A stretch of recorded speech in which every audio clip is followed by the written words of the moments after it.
it. It's time for Gravante's Goofies of the Week. Of course. Something wrong here.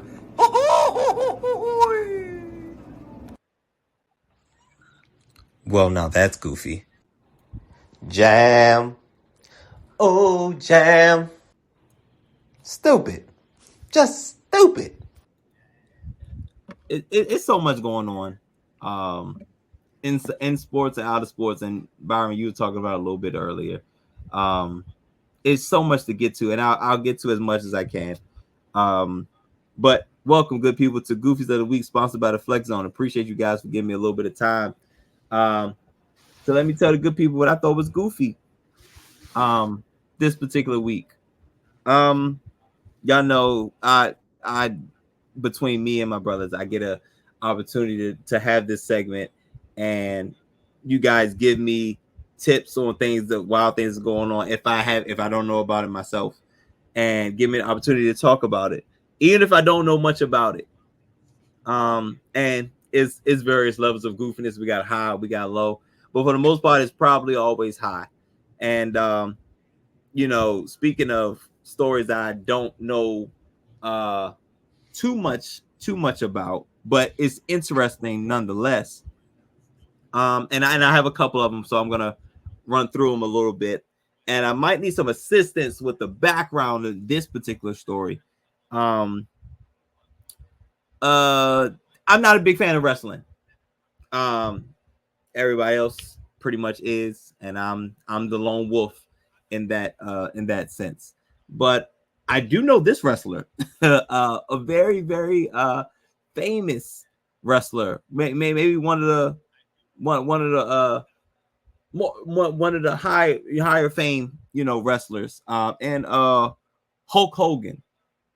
And I remember, I don't know if it was D or Byron, they used to always say when he said brother, he meant the other. He meant the other word. He meant the other word, the word that his ethnicity isn't supposed to say.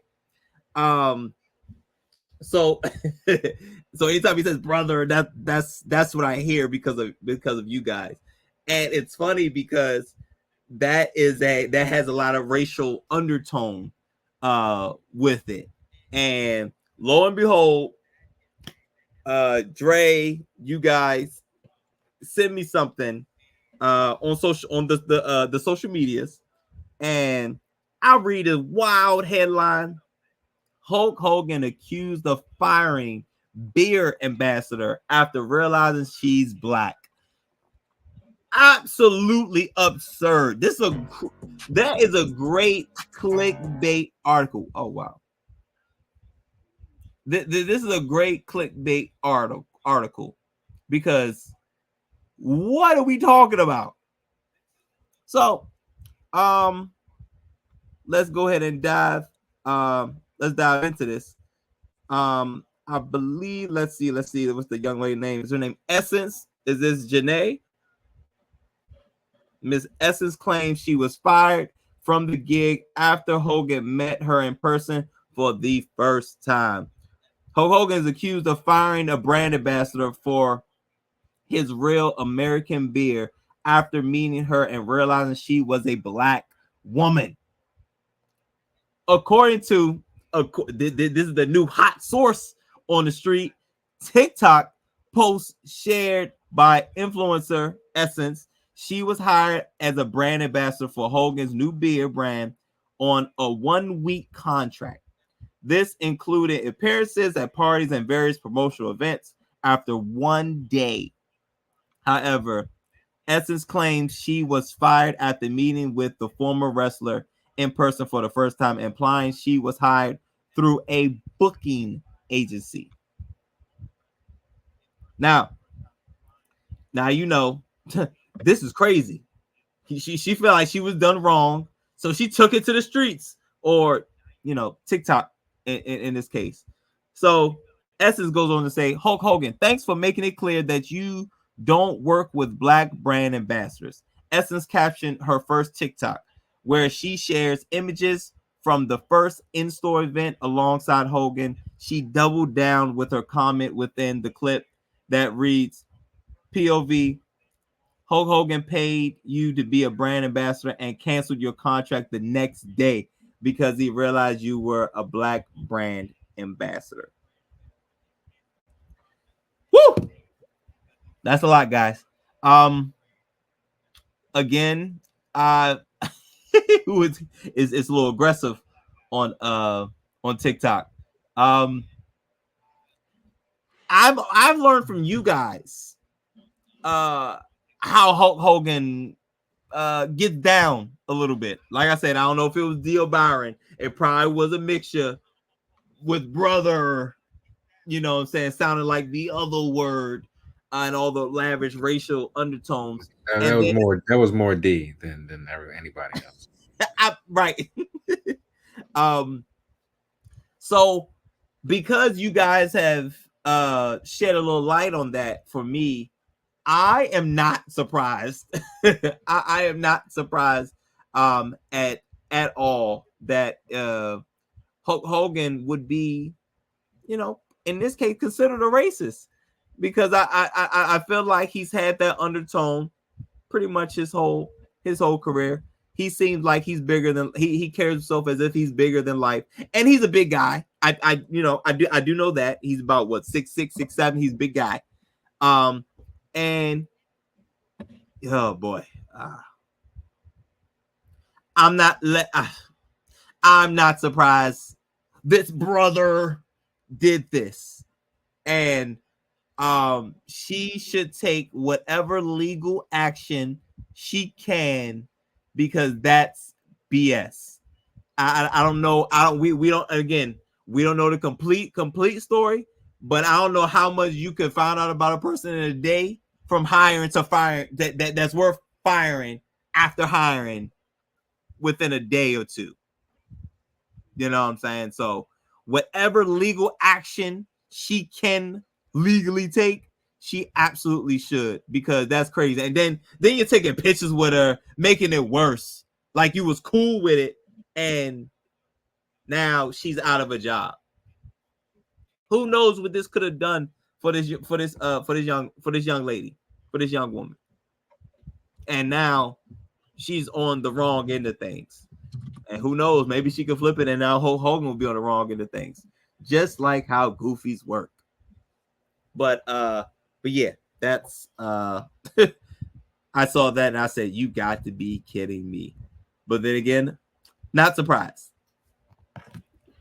So moving on. Let's see.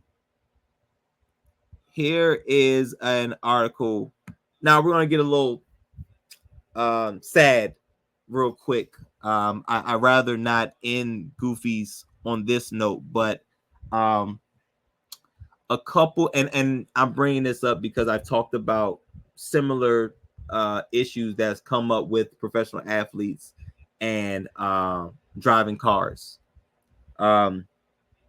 Unfortunately, and it saddens me to say, those of y'all that are not familiar, there were a couple young men who went to Wise High School in Prince George's County. If for those of y'all that know, Wise produces a lot of talented athletes, and D, if D was here, he would vouch for that. 3 young men, football players, athletes, went on to play D1 football at various locations. Penn State being one of them. And I just want to make sure I get all the brothers' names. Kyrie Jackson was the guy who comes up the most, but him and 2 other young men were in a fatal car accident, and they all 3 of them lost their lives. 2 of them were dead on the scene, were pronounced dead at the scene, and there was another one, Mr. Anthony Layton, Layton Jr. I believe he was transported to the nearest hospital and he died.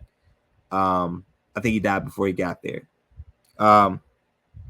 It was so we have Mr. Kyrie Jackson, Isaiah Hazel, and Anthony, I believe it's Lighton Jr.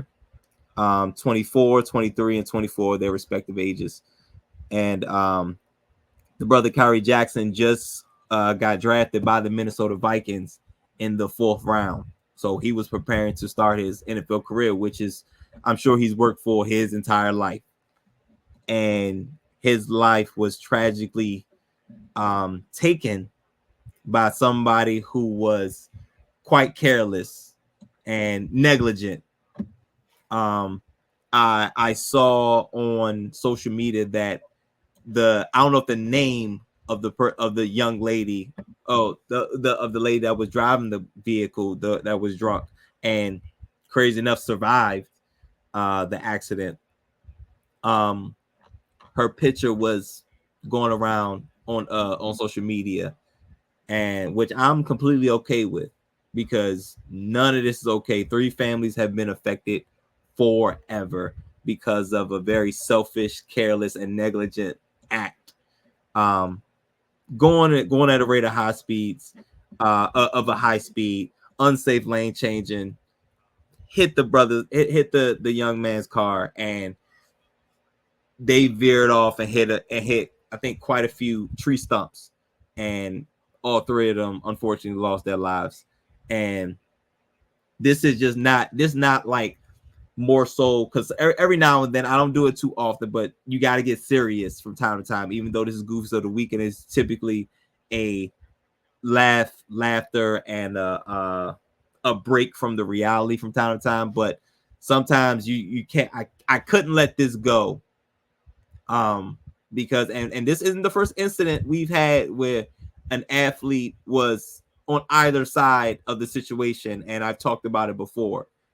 Because that's a very goofy decision, a very, very goofy decision that was made by this woman, and 3 young men lost their lives, and 3 families are affected forever for a very, very selfish, very goofy act. And those of you guys, I can't stress this enough.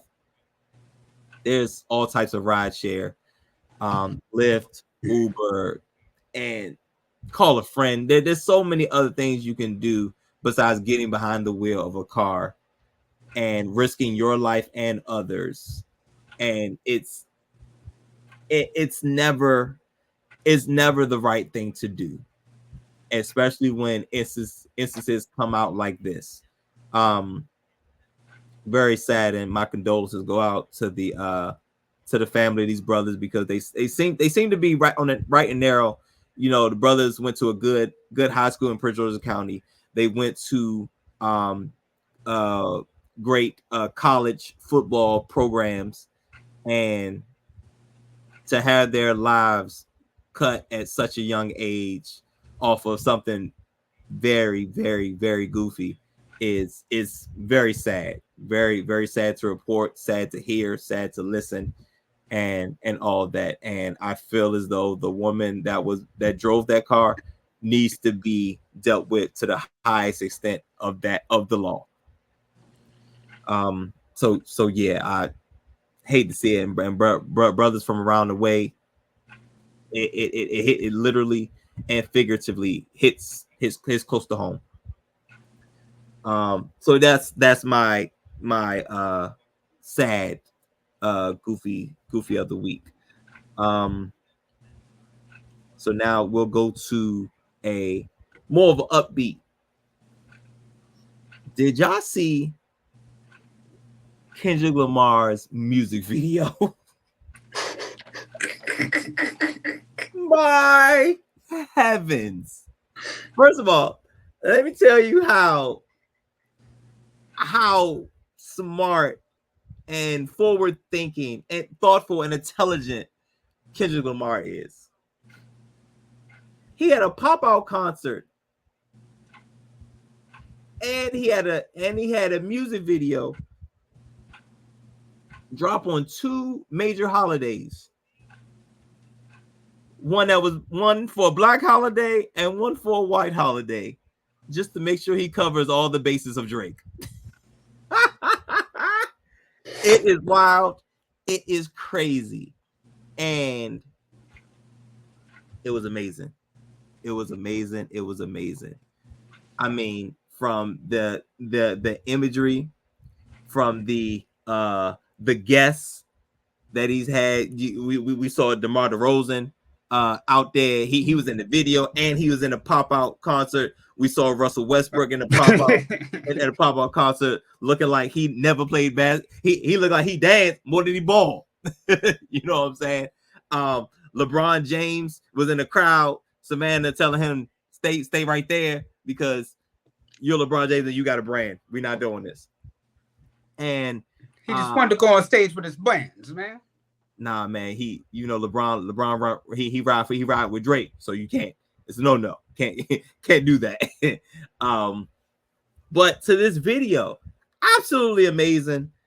He took so many shots, and I'm still looking at the shots that he took when people are breaking down the video. I mean, from the owl, him beating up the what, you know what I'm saying? Just beating up the owl, locking up the owl at the end, like, because OVO is on lock, like he not doing none of that goofiness. He even showed some new music in the beginning, because I thought I hit the wrong video when it started. I thought this was not like us, that he was dropping some new stuff in the beginning. The stores facility, a lot of imagery, you know what I'm saying, right there. And I think that's where DeMar DeRozan might have popped out. He had all of Compton, all of LA. Everybody popped out, everybody showed up. The fan. I think the brother Riz, Islam, he was out there. You know, he's as pro-black as they come. I was looking for Dr. Umar, but I didn't. I wasn't able. Too far. Too far. All right, my man. I apologize. It was a well done, well thought out music video, and I just felt like he did not stop punching Drake. He's down. Drake is down. Who Drake was directed down. He was down at the pop-out concert. And who directed it? Dave. Free. Yeah. That was another subliminal. You know what I'm saying? And that was the first thing they showed when the music video was over. Also, you know, his wife, Miss Whitney. They popped out in the living room dancing, doing all that stuff. That's what I said. The fan was in it. The fan was in it. The kids and everything just like, we cool over here, baby. I don't know why you trying to mess with our household. And it was an absolute amazing work of art. And I think this was arguably the best track beef ever, just because of all that has come with it and the lead up to it. Oh, and that the young lady, she is an influencer, the one that was dancing when they was in the carryout. She's an influencer and she dances for real, and she from out that way and everything. So it was good to see her get some shine with that. So that was absolutely beautiful as well. I think this might have been one of the best, just because of the steps that we've seen and it get to this point. This was probably one of the best track beats and most entertaining for sure, probably ever.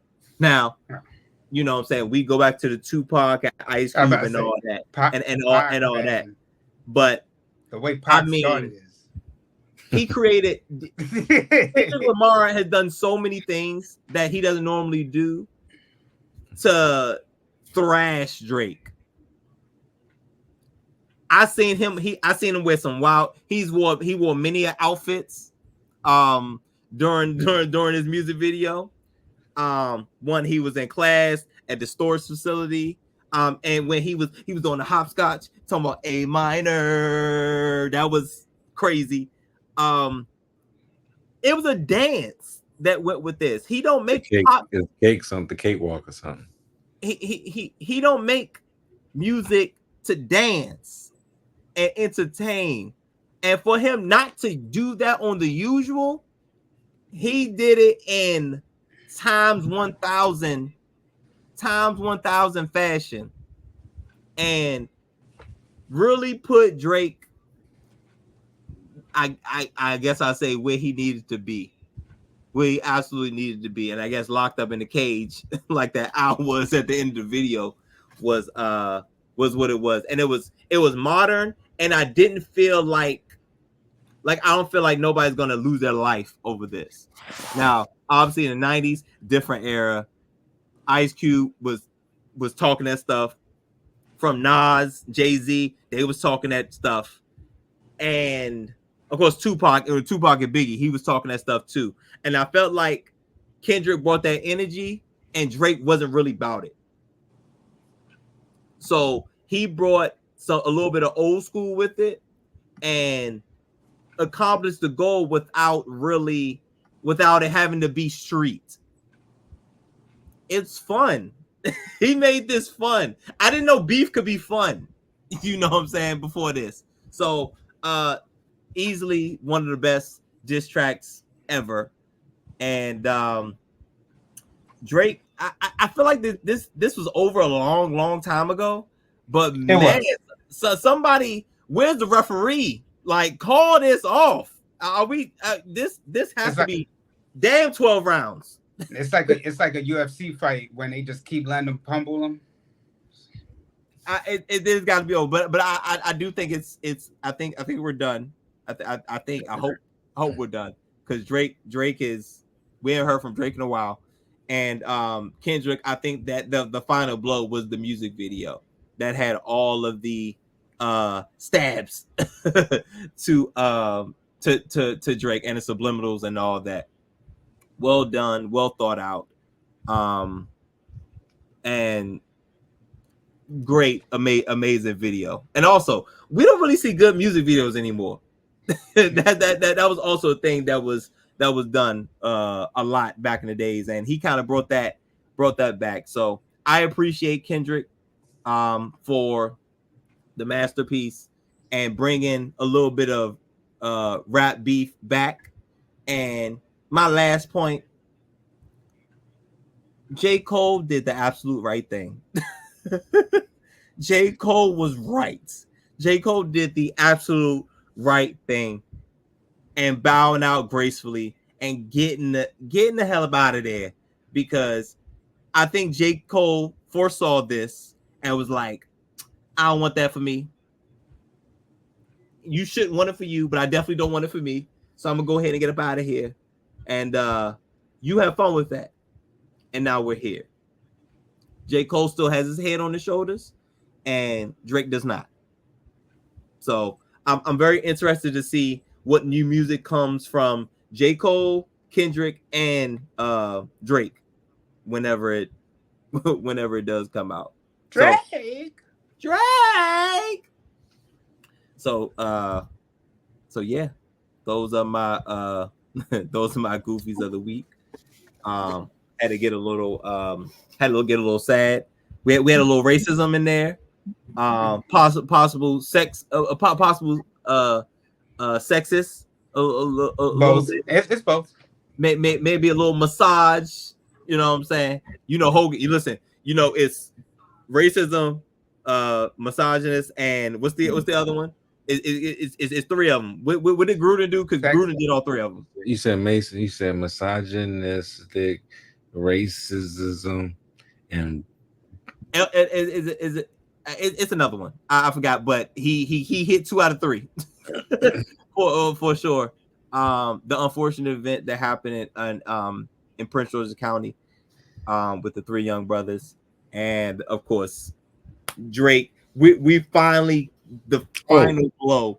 Ageism. That's what it is. Ageism for Drake. Okay, looking like deadbeat Dennis right now. His daddy, of course. So and Drake finally, I think we could finally put Drake to rest completely now. And like we could do the burying and all that. And I think that's good. And that's good. We can move on. Now, not like us is still gonna be popping at all the cookouts and for the rest of the summer, but I think we could finally bury Drake and say this beef is officially, even though it's really been over for a while, is officially over now.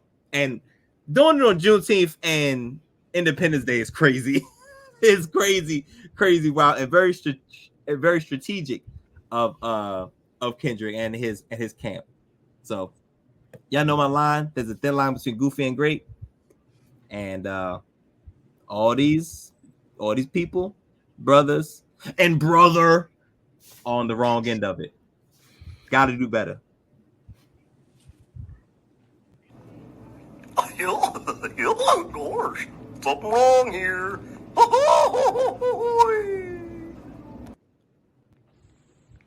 Well, now that's goofy. Jam. Oh, jam. Stupid. Just stupid. Drizzy Dre, another